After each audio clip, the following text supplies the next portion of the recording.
설교 말씀은 성경 구절을 함께 보면서 시작해 보려고 합니다. 우리가 너무나 잘 아는 말씀이기도 하죠. 마태복음 20장 16절의 말씀입니다. 이와 같이 나중된 자로서 먼저 되고 먼저 된 자로서 나중되리라. 같은 말씀처럼 보이지만 마가복음 10장 31절은 또 이렇게 기록하고 있습니다. 먼저 된 자로서 나중되고 나중된 자로서 먼저 될 자가 많으니라. 근데 여러분 오늘 말씀을 보시면 많으니라 라고 연결되어 있는 and, 그러니까 앞에 있는 말씀과 뒤에 있는 말씀이 다 똑같아요.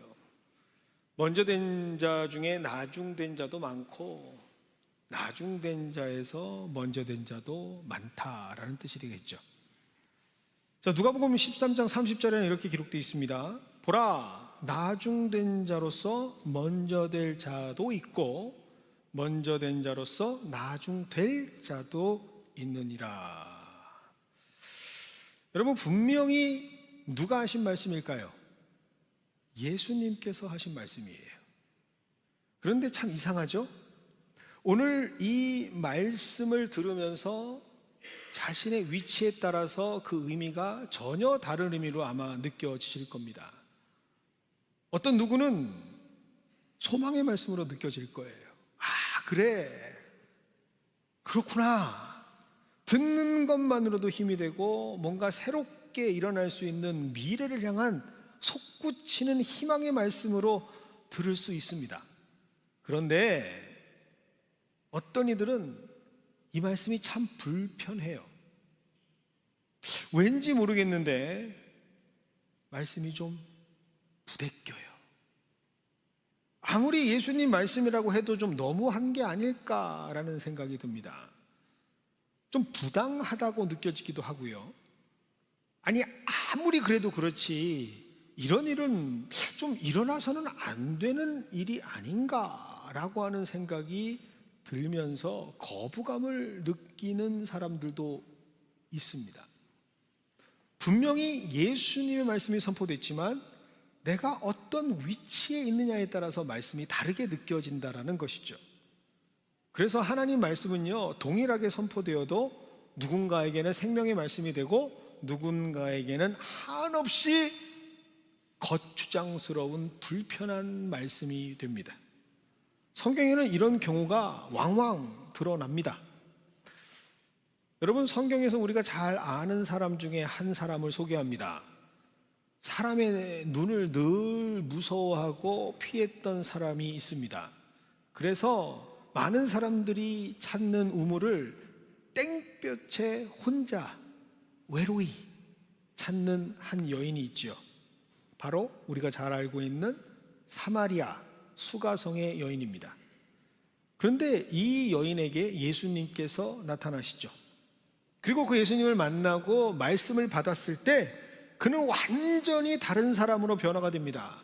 그렇게 사람의 눈치를 무서워하던 사람, 사람의 시선이 싫었던 사람이 가장 먼저 그 성으로 뛰어가 내가 예수를 만났다, 내가 하나님의 아들을 만났다 라고 완전히 회복하고 뒤바뀐 모습으로 기록하고 있죠.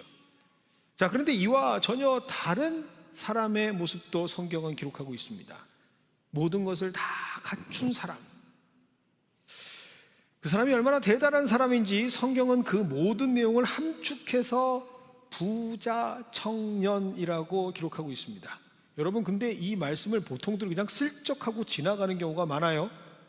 여러분, 부자인데 청년입니다. 여러분, 청년 때 부자인 사람이 몇이나 되겠습니까? 여러분들은 청년 때 다 부자셨나 봐요. 청년 때 부자다, 이건 뭐냐? 이미 다 갖추고 있는 사람이라는 뜻이에요. 여러분, 혹시 만찢남이라고 아세요? 우리 권사님은 잘하시네요. 몇 분들은 그게 뭔 말이야? 라고 하시는 분들이 보입니다. 만찢남. 여러분, 만화의 주인공은 항상 어때요? 왕자님들이잖아요. 모든 걸 다 갖추었잖아요. 잘생겼잖아요. 게다가 키도 크잖아요. 날씬도 하고요. 그래서 만화 주인공은 항상 멋진 사람이에요. 그런데 그런 사람이 현실에 있는 거예요. 만화를 찍고 나왔네. 그래서 만찢남이라고 합니다. 옆에 계시는 분이 만찢남인가요? 할렐루야. 그런데 그런 사람이 누구냐? 바로 부자 청년이에요. 그런 사람이 부자 청년인데 이 부자 청년이 예수님을 만납니다. 그런데 예수님을 만나고 나서 그렇게 완벽한 것만 같았던 인생이 어떻죠? 바뀌어요. 근심했다라고 기록되어 있습니다. 아니, 예수님을 만났는데, 예수님 말씀을 들었는데 그렇게 평생을 고민했던, 어떻게 하면 거듭날 수 있는지를 알았는데, 어떻게 하면 영생을 얻게 되는지를 알았는데 왜 근심하냐고요. 분명히 똑같이 예수님을 만났는데 누군가는 살아 역사하시는 하나님의 말씀으로 듣고, 누군가는 그 인생이 불편해지는 모습. 여러분, 이것이 무엇을 의미하는 걸까요? 이것이 바로 하나님께서 우리를 향해 바라보시는 인간들의 안타까움입니다. 그래서 하나님께서는 우리에게 말씀하시죠. 뭐라고 말씀하시는가? 귀 있는 자는 들을지어다 라고 말씀하십니다. 근데 화면이 먼저 나와서 김이 새버렸어요. 어디에 있게요? 라고 물으려고 그랬는데, 그런데 이 귀 있는 자는 들을지어다 라고 하는 말씀이요, 성경 엄청난 곳에 계속해서 반복적으로 기록되고 있습니다. 마태복음 11장 15절, 13장 9절, 마가복음 4장 9절, 마가복음 4장 13절, 누가복음 8장 8절. 얼마나 중요한 말씀이면 계속해서 반복하겠습니까? 심지어 요한계시록에 보면 더 정확하게 말씀하고 있어요. 이때는 예수님께서 살아계셨으니까 귀 있는 자는 들어라 라고 말씀하시지만, 요한계시록이 쓰여졌던 그때는 예수님이 안 계셨잖아요. 그러니까 뭐라고 바뀌는가? 다음 장면 볼까요? 성령이 교회들에게 하는 말씀. 오늘도 지금 말씀이 선포될 때 지금 누가 선포하고 계시는 거죠? 성령이 선포하시는 주의 말씀을 누가? 교회여 들을지어다. 성도여 들을지어다. 귀 있는 자들, 그들은 하나님의 말씀을 듣게 됩니다. 바라옵기는 오늘 우리 모두가 귀 있는 자의 축복을 누려서 주님의 말씀을 듣고 근심이 아닌 진정한 믿음으로 회복되어지는 모두가 되시기를 주님의 이름으로 축원드립니다. 오늘 말씀은요, 너무 쉽습니다. 확연하게 대조가 되는, 비교가 되는 두 사람을 소개하고 있습니다. 한 사람은요, 죽음에서 구원을 얻은 사람이고, 한 사람은요, 가지고 있던 축복까지도 다 쏟아버린 사람, 두 사람이 성경에 기록되고 있습니다. 과연 무엇이 이들의 운명을 갈랐던 것일까? 무엇이 이들로 향해서 마지막 인생의 종착점을 전혀 다른 곳으로 인도했던 것일까? 오늘 우리가 이 내용을 함께 나누어 보기를 원합니다. 자, 첫 번째 사람입니다. 먼저 죽음에서 구원을 얻게 된 사람, 그 이름은 바로 라합이라는 여인의 모습입니다. 본문 25절입니다. 여호수아가 기생 라합과 그의 아버지 가족과 그에게 속한 모든 것을 살렸으므로 그가 오늘까지 이스라엘 중에 거주하였다. 자, 오늘 우리가 읽었던 성경에는 뭐라고 되어 있죠? 그가 기생이라고 되어 있습니다. 기생. 조금 좀 느낌이 그렇지만 그래도 괜찮은 것처럼 보이죠? 그런데 여러분, 원어 본문에 보면 기생이라고 기록되지 않고요. 여러분 영어 성경 가지고 계신 분들은 옆에 있는 단어를 한번 잘 보세요. 뭐라고 기록되어 있는지. 프로스티튜트라고 기록되어 있습니다. 이게 뭔 뜻일까요? 몸을 팔아서 생계를 유지하는 창녀를 뜻합니다. 창녀. 아니, 어떻게 창녀가 구원을 받을 수 있지? 어떻게 죄 속에 뒹굴고 있는 여인이 구원을 받을 수 있지? 자, 오늘 우리는 이것을 알기 위해서 여호수아 2장으로 거슬러 올라갈 필요가 있습니다. 여호수아서 2장 1절입니다. 눈의 아들 여호수아가 시딤에서 두 사람을 정탐꾼으로 보내며 이르되 가서 그 땅과 여리고를 엿보라 하매. 자, 오늘 이 말씀의 배경이 되는 상황은요, 이제 가나안에 들어가기 위한 첫 번째 하나님의 이끄신 가운데 가나안을 정복하기 위해 가장 첫 성, 그러나 가장 강성하고 큰 성 여리고를 쓰러뜨리기 전에 어떠한 일이 벌어지느냐, 가서 그 성의 정보를 한번 알아갖고 와라 라고 두 정탐꾼을 시딤에서 보냅니다. 그런데 정탐꾼을 보내니까, 여러분이 정탐꾼이 지금 말로 하면 어떤 말이 가장 적합한 말일까요? 스파이가 되겠죠. 간첩을 보내는 거예요. 어떠한 상황인지, 그 도시는 어떠한 병력이 있는지, 어떠한 것들이 준비되어 있는지 한번 보고 와라 라고 하니까 어디로 가야 할까요? 정보가 모이는 곳으로 가야 하겠죠. 사람들이 많이 모이는 곳에 가야 하겠죠. 서로 비밀스러운 이야기들을 함께 나눌 수 있는 곳으로 가야겠죠. 그러면 당연히 사람들이 많이 찾는 곳을 가게 되겠죠. 여러분, 주일날 사람들이 많이 찾는 곳이 어디일까요? 교회 오셨잖아요. 근데 이게 입에서 안 나오죠. 여러분, 주일날 한국 남자들 제일 많이 볼 수 있는 곳 알려드릴까요? 골프장 가시면 됩니다. 한국 사람, 죄송해요, 빽가리로 많습니다. 정말 주일날 골프장 가시면 한국 사람 많아요. 똑같아요. 여러분, 금요일 밤 한국 사람들 만나러 가시려면 어디 가시면 됩니까? 어디 가시면 돼요? 한국이면요, 강남 가시면 돼요. 술집, 하나님 말고 다른 주님 만나시는 분들 가면 엄청 많아요. 거기에서 이런저런 이야기들 나누잖아요. 똑같은 거예요. 그 지역의 비밀스러운 이야기들, 그 지역의 정보들이 공유되는 곳을 가기 위해서는 어때요? 그 당시 때 많은 사람들이 찾는 곳을 가면 돼요. 그런데 그곳이 어떤 곳이었냐? 바로 성적인 서비스를, 그것도 나라에서 제공하는 공창, 그곳을 감독하고 주관하던 사람이 누구였다고요? 오늘 라합이라고 기록되어 있는 거예요. 그래서 스파이들은, 간첩들은 어쩔 수 없이 그곳에 갈 수밖에 없죠. 그래야 많은 정보를 얻을 수 있으니까. 그런데 갑자기 그들이 출몰했다라고 하는 소식을 여리고 왕이 듣게 되죠. 그것이 2장 2절과 3절의 내용입니다. 어떤 사람이 여리고 왕에게 말하여 이르되 보소서, 이 밤에 이스라엘 자손 중에 몇 사람이 이 땅을 정탐하러 이리로 들어왔나이다.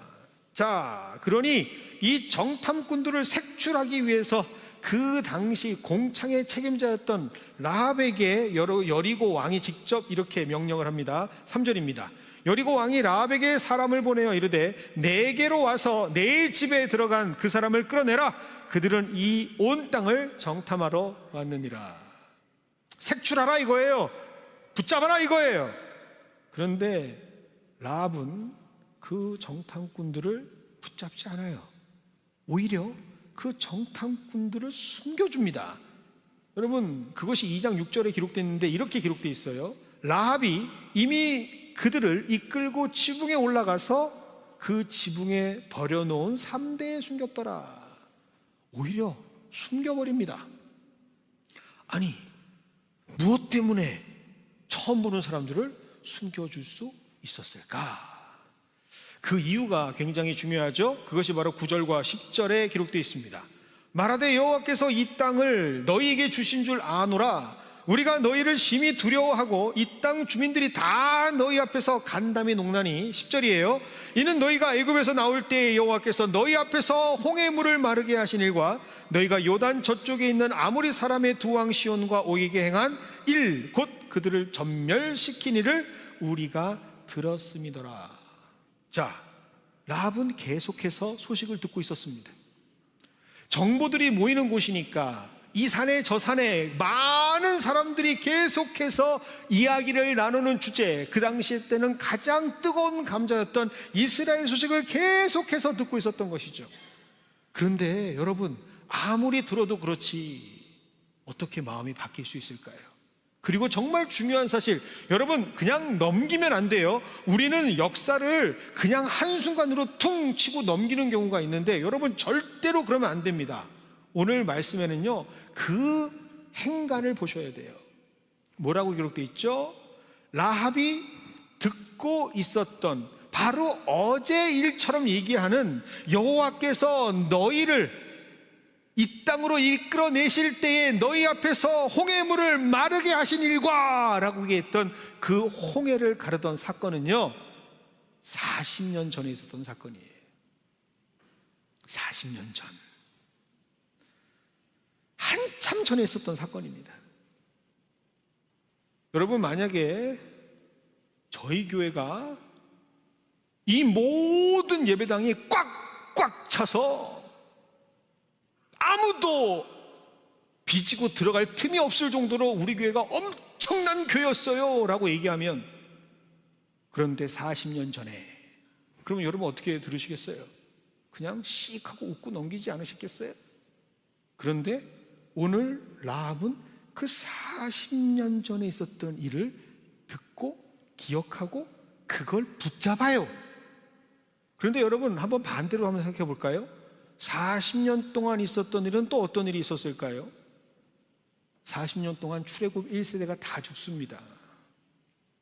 어쩌면 라합이 여기에 더 집중할 수도 있었어요. 아니, 그 하나님이라고 하는 신은 되게 이상하지 않아? 그렇게 홍해를 가르고 엄청난 능력으로 자신의 백성들을 이끌어 와놓고는, 아니 2주면 갈 수 있는 길, 아니 늦어도 한 달이면 들어갈 수 있는 가나안을 40년 동안 뺑뺑이를 돌려서 다 죽였대. 수많은 사람들이 그렇게 얘기했을 때 귀를 쫑긋 세우고 마음을 졸쓸 수도 있잖아요. 그런데 라합은 그러지 않았습니다. 라합은 하나님이 하셨던 40년 전의 일에 집중하고 있었어요. 얼마나 많은 사람들이 왔다 갔다 하면서 자기들의 일을 얘기했겠습니까? 뭐 그런 신이 다 있대, 이게 말이 돼, 부정적으로 얘기하는 사람들도 많았겠죠. 그런데 라합은 그렇게 부정적이고 다양한 의견 속에서도, 소음들 속에서도 뭐에 집중했을까요? 하나님의 일하심, 하나님의 역사에 집중했다라는 사실. 그가 거기에 귀를 쫑긋 열고 하나님의 일하심을 들었을 때 그의 마음에 뭐가 심겨졌을까요? 믿음이 심겨질 수 있었다라는 겁니다. 여러분, 라합이 가장 큰 복을 누렸던 것은 바로 그에게는 영적인 귀가 있었다라는 사실이죠. 그래서 라합은 기꺼이 자신의 운명을 두 정탐꾼에게 올인할 수 있었던 겁니다. 여러분, 객관적 상황으로 볼 때 전혀 가망 없어 보이는 상황 아닙니까? 지금 다 잡으러 왔고 지금 걸릴 게 뻔할 뻔짜예요. 그런데 기꺼이 라합은 두 정탐꾼을 숨겨줍니다. 왜요? 들었으니, 영적인 귀가 열려 있어서 지금까지 들었던 모든 소식 가운데 하나님의 복음을 듣고 그 복음의 믿음이 생기고 그 믿음으로 인하여 자신의 인생을 바라보니 하나님의 역사를 기억하니 이제 보이지 않는 하나님의 미래에 자신의 모든 것을 내걸 수 있는 용기가 생겼다라는 사실. 그래서 라합은 자신의 모든 것을 기꺼이 그 두 사람에게 올인합니다. 구원의 하나님이시라는 사실을 깨닫고 있었기 때문이죠. 그래서 2장 11절과 12절 그리고 13절은 이렇게 기록하고 있습니다. 너희 하나님 여호와는 위로는 하늘에서도 아래로는 땅에서도 하나님이시라. 여러분, 예전에 우리 선배님들이 기도하실 때, 대표 기도하실 때 가장 많이 쓰셨던 하나님을 정의하는 표현 중에 상천하지의 하나님이라는 표현이 있습니다.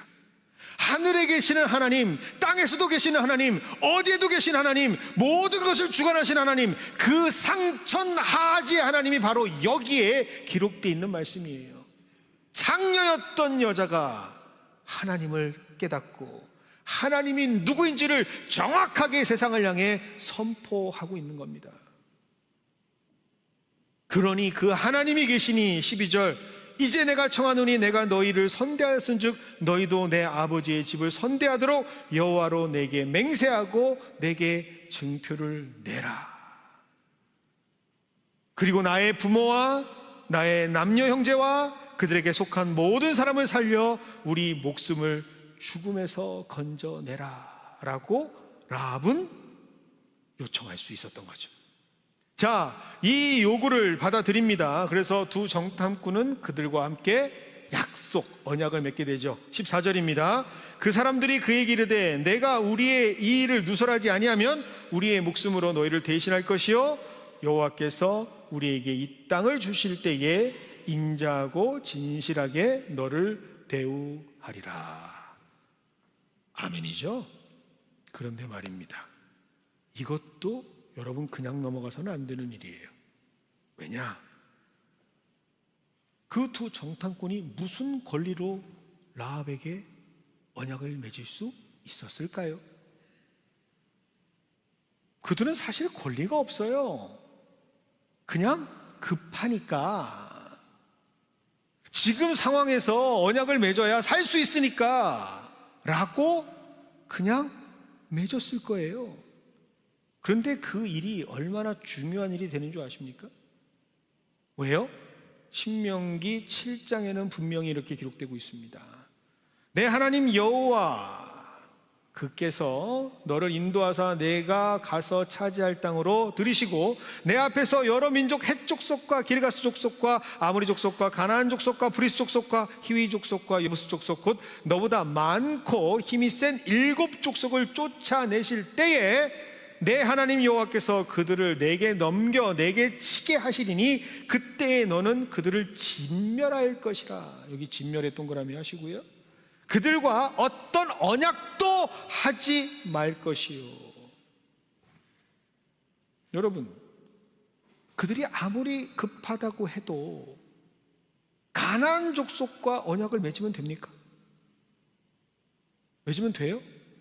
지금 내가 급하다고 해서 하나님의 원칙을 어기고 신명기에 모세가 유언으로 남긴 그 설교 속에 마지막 생명을 토해내는 그 진심이 숨겨져 있는 그 모든 것들을 열정을 다해서 하나님 말씀이다라고 했던 하나님의 정확한 언약 가운데에 절대로 어떤 언약도 하지 말라고 돼 있는데 그저 살겠다고 그 언약 맺으면 돼요? 그런데 맺었어요. 여러분, 이걸 어떻게 이해해야 됩니까? 오늘 성경에 보면 하나님께서는 분명히 뭐라 그랬죠? 제가 어디에 동그라미 하라고 그랬죠? 진멸이라고 하는 단어에 동그라미 하라고 했죠. 여러분, 진멸은 뭐를 뜻할까요? 완전히 모든 것을 남김없이 싹 다 죽이는 거예요. 지금 전쟁과 과거의 전쟁은 목적이 다르고 의미가 다르고 내용이 달랐어요. 과거의 성경에서 나오는 전쟁은요, 사람과 사람의 전쟁이 아니라 신과 신과의 전쟁입니다. 그래서 남겨두면 어떻게 되는 거죠? 신이 살아있는 거예요. 그러니까 완전히 진멸해버려야 되는 거예요. 그래서 이 진멸이라고 하는 단어를, 영어 단어를 찾아보시면 어디 뭐라고 돼 있죠? eliminate이라고 돼 있습니다. 여기 우리 40대의 우리 집사님들, 30대 집사님들은 모르겠어요. 여러분, 이 eliminate이라는 단어를 어디서 제일 많이 보셨어요? 여러분들이 그렇게도 좋아하셨던 온라인 게임 스타크래프트에서 완전히 하나도 남김없이 싹 다 사라지면 뭐라고 뜨죠? eliminated. 그게 진멸이에요. 진멸. 하나도 남김없이 싹 다 사라지는 거. 그 진멸을 말씀하시면서 하나님께서 말씀하시잖아요. 그들과 어떠한 언약도 하지 말아라. 그런데 그들은 언약을 맺은 거예요. 급하니까, 당장 죽게 되었으니까 순간의 위기를 모면하고자 언약을 맺는다? 그렇다면 여러분, 그들의 생명을 위해서 지금 언약과 언약이 부딪히게 되는 거 아닙니까? 그게 맞아요? 그게 옳은 거예요? 요즘 우리 장로님들 이제 심화 학습을 하고 있습니다. 이제 피택되신 분들 이렇게 저희 교회 당회, 카운슬, 디시전 메이킹을 위한 준비를 이렇게 하고 있는데 어제 3시간 저희가 훈련했어요. 그런데 3시간 동안 제가 이런 질문만 계속한 거예요. 하나님의 언약과 하나님의 언약이 부딪힙니다. 어떻게 하실 거예요? 하나님의 말씀과 하나님의 말씀이 부딪히네요. 어떻게 하실 거예요? 왜요? 하나님의 원리를 모르면 그때마다 바뀌는 거예요. 결정이 바뀌고 방향성이 바뀌어요. 그러면 배가 어디로 갑니까? 하나님의 원리를 알아야죠. 큰 혼란이 벌어지게 생겼습니다. 정탐꾼이 하나님 말씀에 순종하지 않고 그저 목숨이 두려워서 언약을 맺었다? 그런데 그 언약을 맺은 방법이 잘못되었죠? 이걸 어떻게 이해해야 되나? 아까 우리가 봤잖아요. 그 여자는 창녀입니다. 몸을 팔아서 사는 사람, 더러울 대로 더러워진 사람, 세상의 기준으로 봤을 때도 어쩌면 짐승만도 못한 사람이라고 말해도 전혀 무리가 되지 않는 사람이에요. 근데 그 사람이 언약을 맺는다? 여러분, 이걸 어떻게 여러분이 해결하시겠습니까? 여기에 가장 중요한 핵심이 있습니다. 우리가 슬기로운 신앙생활을 할 때 오늘 3번째 시간 가장 중요한 게 뭐냐? 바로 하나님의 원리를 깨닫는 거예요. 하나님의 원칙을 제대로 아는 겁니다. 오늘 그렇다면 하나님께서 왜 그러한 언약을 만들어 놓으셨는지를 봐야 하겠죠. 신명기 7장 그곳에 하나님께서 말씀하신 진멸하라 라고 하신 그 이유를 3절과 4절을 통해 보겠습니다. 또 그들과 혼인하지도 말지니 내 딸을 그들의 아들에게 주지 말 것이요 그들의 딸도 내 며느리로 삼지 말 것은, 4절이 중요합니다. 그가 내 아들을 유혹하여 그가 여호와를 떠나고 다른 신들을 섬기게 함으로 라고 기록되어 있죠. 자, 절대로 함께하지 말아라, 진멸하라 라고 했던 그 가장 중요한 이유가 뭐라고요? 이스라엘 사람들을, 하나님의 백성들을 여호와를 떠나게 만드는 사람들이니까, 다른 신을 섬기게 만드는 사람들이니까 자신의 자녀를 보호하기 위해서, 악에 물들지 않게 하기 위해서 진멸하라라고 말씀하신 거예요. 여러분, 자녀들 키울 때 조금 어려운 친구들, 제가 어렵다니까 뭐 재정이나 경제자정 이런 거 얘기하는 게 아니라 본질적으로 좀 힘든 친구들 있잖아요. 막 나쁜 짓 하고 괜히 막 자기 마음대로 살고 이런 친구들, 그런 친구들을 친구 사귀지 말라라고 하는 이유가 뭐죠? 그 친구가 싫어서, 그 친구가 나빠서? 더 중요한 건 뭐가 있죠? 내 자녀가 소중하니까. 그래서 사귀지 말라고 하는 거죠. 똑같은 원리입니다. 악에 물들 수 없으니까, 그렇게 되면 안 되니까 진멸하라고 한 거죠. 그런데 지금 라합은 어떤 사람이죠? 이방인이었지만, 창녀였지만 어떤 사람이라고요? 하나님을 알고 있는 사람이에요. 그 수많은 의견들과 다양한 신들이 혼합되어져 있는 악의 온천과도 같은 여리고에서 계속해서 하나님 말씀에 귀를 쫑긋 세우고 하나님의 뜻이 무엇인지를 알게 됐고, 하나님을 알게 됐고, 그래서 상천하지의 하나님을 고백했던 사람이죠. 결국 하나님을 알고 있는 사람이니 그는 혈통적으로는 이방 사람처럼 보이고 문화적으로는 이방 사람처럼 보이지만 하나님의 사람이구나라는 것을 깨닫게 된 겁니다. 그래서 여호수아는 뭐라고 얘기하느냐? 그 정탐꾼에게 찾아가 그 여인을 데리고 오라. 그 여인을 찾아내서 분명한 하나님의 원칙으로 너희는 구원을 얻게 되었다라는 것을 깨닫게 해주는 상황이 됩니다. 여호수아는 여리고의 진멸 상황 속에서도 구원을 선포하면서 하나님을 알고 있는 그에게 새로운 인생을 초대하게 된 거죠. 그것이 바로 25절입니다. 여호수아가 그래서 기생 라합과 그의 아버지 가족과 그에게 속한 모든 것을 살렸다라고 말이죠. 그래서 그가 오늘까지 이스라엘 중에 거주했다라고 말이죠.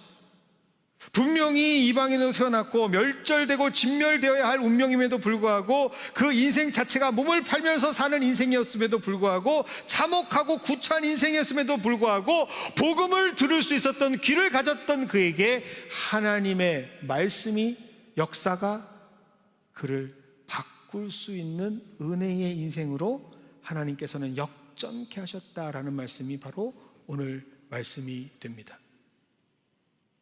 어떤 말씀까지 하나님께서 기록해 놓으신 줄 아십니까? 마태복음 1장 5절은 이렇게 기록하고 있습니다. 살몬은 라합에게서 보아스를 낳았고, 보아스는 룻에게서 오벳을 낳았고, 오벳은 이새를 낳고. 여러분, 라합이요, 누구를 낳았다고요? 보아스를 낳았대요. 여러분, 보아스가 누구예요? 우리가 잘 알고 있는 그 나오미의 사위가 보아스예요. 이방 여자 창녀였는데 하나님의 말씀을 들을 수 있는 귀가 있었더니, 그리고 그 들음으로 말미암아 믿음이 있었고, 그 믿음으로 말미암아 하나님께서 주시는 역사의 인생을 걸어놓는 역전케 되어주는 주인공이 되니 하나님의 역사 가운데 유다라고 하는 명망 있는 집안의 며느리가 됩니다. 그리고 예수님께서 태어나시는 그 역사의 조상이 된다라는 사실, 이게 바로 나중된 자가 처음 되는 자, 먼저 되는 자의 축복을 얻게 되는 거죠. 이러한 인생이 바로 우리의 인생이 되기를 주님의 이름으로 축원드립니다. 여기까지 하고 성만 찬하면 딱 좋겠어요. 그런데 말씀은 여기서 끝낼 수가 없어요. 왜요? 새로운 사람 한 사람을 말씀은 계속해서 소개하고 있기 때문에 그렇습니다. 그 사람은 바로 6장에서 끝났던 라합의 축복과는 비교되고 대조되어지는 7장을 시작하는 라합과 전혀 반대되어지는 사람, 아간의 이야기가 시작되기 때문에 그렇습니다. 7장 1절을 읽으면 벌써 우울하고 슬픈 역사의 한기가 우리에게 찾아오는 것 같습니다. 7장 1절입니다.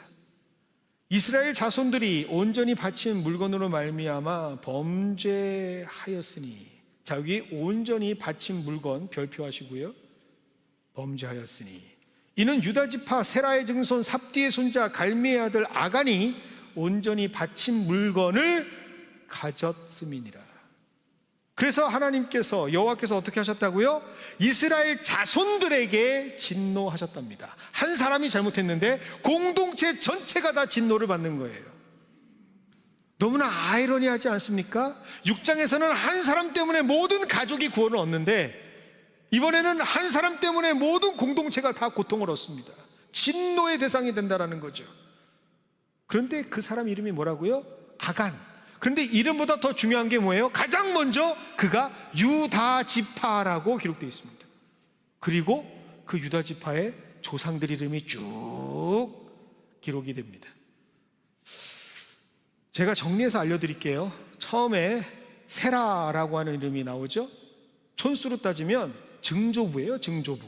자, 증조부 1대라고 할 수 있는 사람이 누구냐? 세라. 그런데 이 세라의 이름의 뜻이 뭔지 아십니까? 하나님께서 씨를 뿌리셨다라는 뜻이에요. 참 이름의 뜻이 좋죠. 하나님께서 씨를 뿌리셨다. 그런데 이제 할아버지, 조부의 이름이 뭔가 보겠습니다. 조부의 이름은 삽디. 삽디는요, 하나님께서 기쁨으로 주신 선물이다라는 뜻이에요. 2대도 괜찮죠? 이름이. 자, 3대로 가보겠습니다. 지금 아간의 아버지 이름입니다. 아버지 이름은 뭐냐면 갈미예요. 갈미. 갈미는 그 뜻이 하나님의 열매라는 뜻이에요. 너무 이름 좋죠?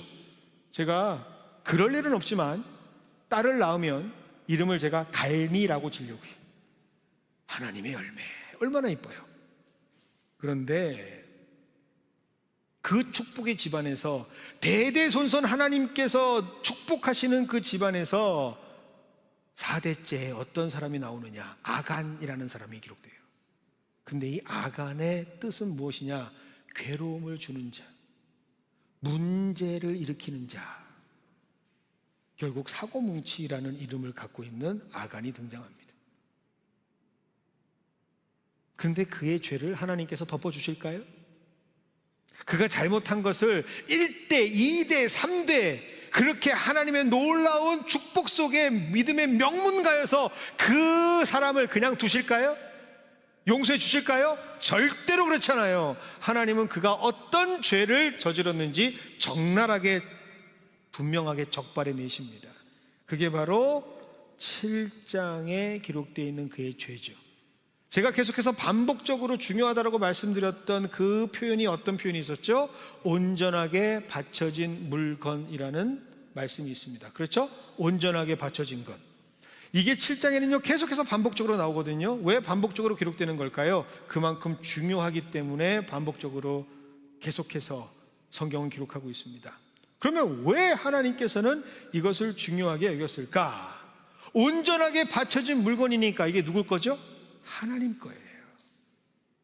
이것은 하나님의 것으로 인정되어야 하고 하나님의 것으로 고백되어져야 하는 것이었어요. 그런데 그것을 아간이 취한 겁니다.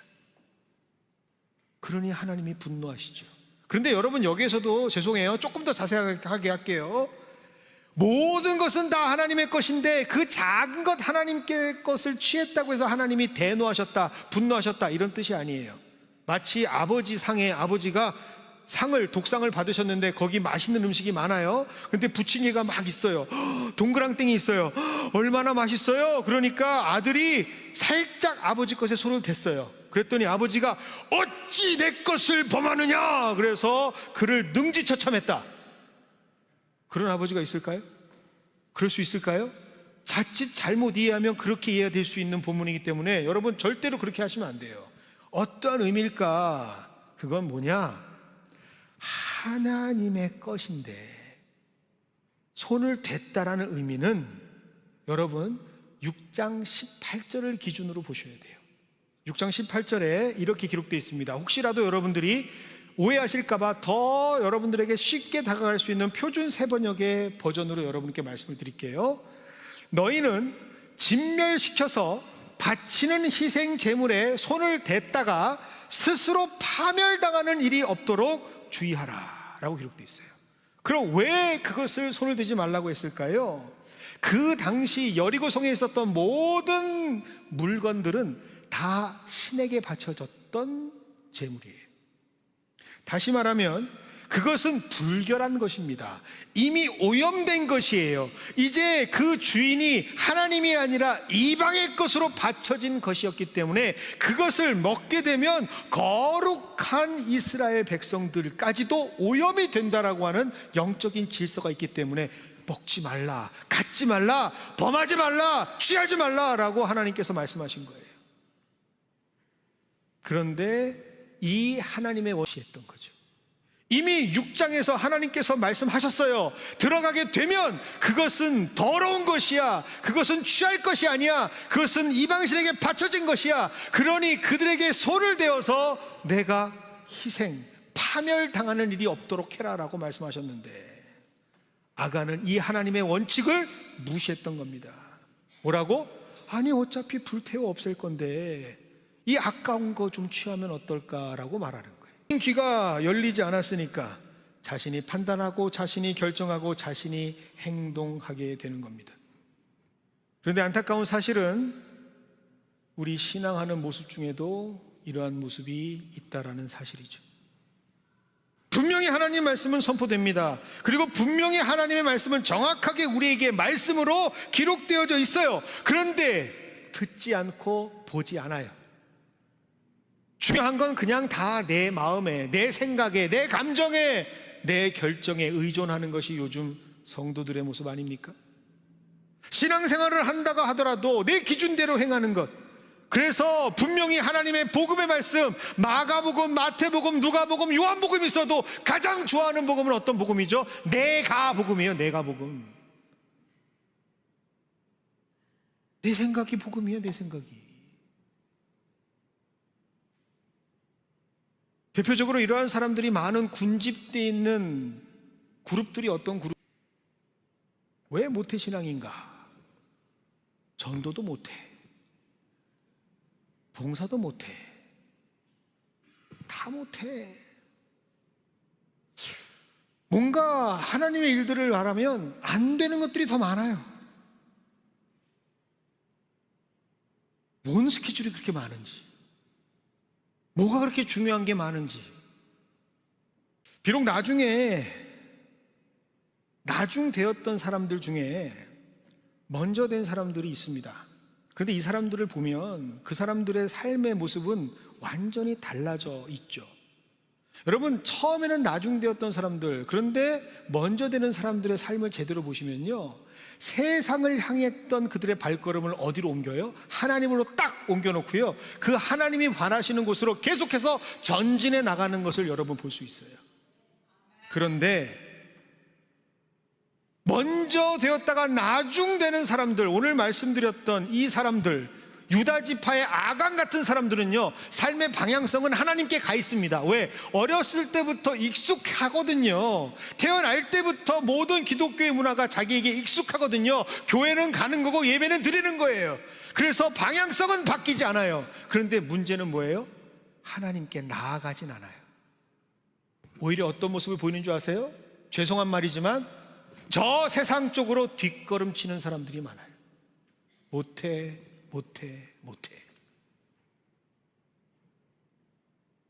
하나님은 믿는다 말하죠. 난 신앙인이라 라고 고백하죠. 그러나 그의 삶을 보면 계속 세상 쪽으로 향하여 나아가고 있는 뒷걸음의 주인공들이에요. 명망 있는 믿음의 자녀로 태어났죠. 분명히 조상들이 기도해 준 놀라운 은혜가 많죠. 그러나 그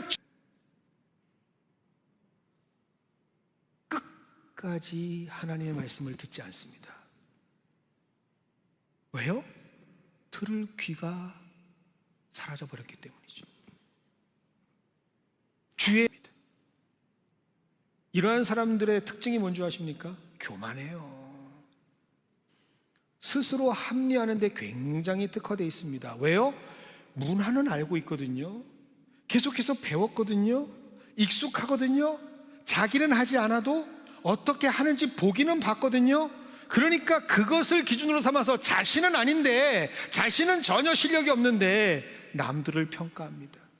남들에게 잣대를 댑니다. 얼마나 위선적인지 몰라요.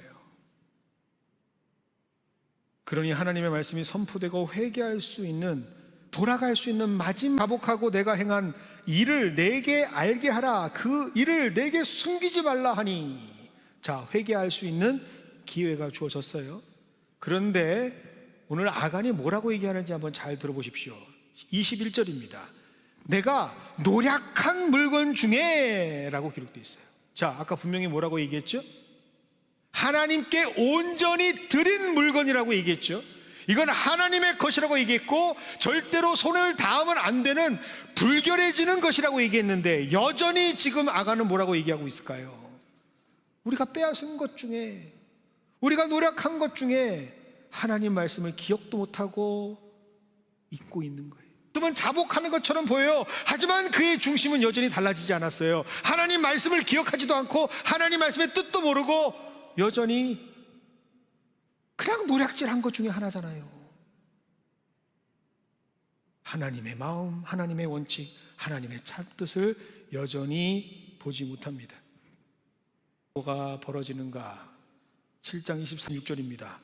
여호수아가 이스라엘 모든 사람들과 그의 딸들과 그의 소들과 그의 나귀들과 그의 양들과 그의 장막과 그에게 속한 모든 것을 이끌고 아골 골짜기로 가서 여호수아가 이르되 내가 어찌하여 우리를 괴롭게 하였느냐, 여호와께서 오늘 너를 괴롭게 하시리라 하니 온 이스라엘이 그를 돌로 치고 물건들도 돌로 치고 불사르고 그 위에 돌무더기를 크게 쌓았더니 오늘까지 있더라.